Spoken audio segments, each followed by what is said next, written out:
life. And as Kathy kind of forgot me, I thought, well, I've been forgotten for quite a while with Bill Peters. I've been retired for 15 years. But I really do count it a privilege and an honor to share some comments and thoughts about the life of our friend and your friend, John. I first met John and the family when we moved to Fremont on Austin Street in 1971. We quickly became neighborhood friends, and our 3 children quickly became acquainted with Brad, Brett, and Kristen. John was running the family store, as Kathy and others have mentioned, and whenever I needed money, John was my source. It was easier than going to the bank. In those days, we didn't have the ATMs. John was always friendly, genuine, upbeat, and a businessman who was a gentleman, and he always looked sharp. I can always remember even looking at his shoes. They were shiny. He was 4 over. Kristen and our daughter Heather were best of friends and walked to kindergarten to Chadbourne together, and they were involved in various activities. In fact, one time, they were even helping John by washing his car with an SOS pad with steel wool.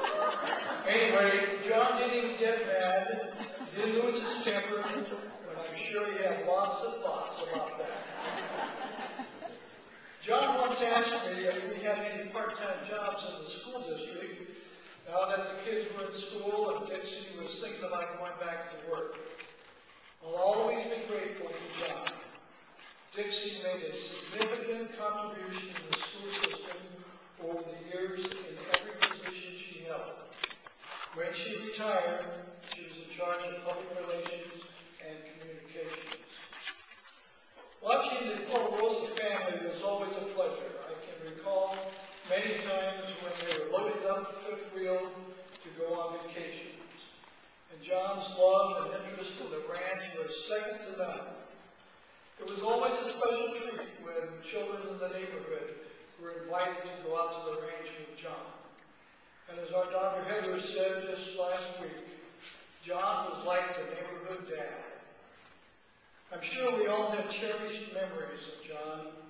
I can only imagine the many happy fun times that Brad, Brent, and Kristen had with their dad while growing up. Then the happy marriages brought Catherine and Danielle and Matthew into the family. John was blessed with 6 grandchildren that he dearly loved. I'm sure they will miss Papa John. Sister Kathy and Sister-in-law Bonnie will also have many heart-warming memories of John. We all know what a caregiver John was in those last trying days in the life of Dixie.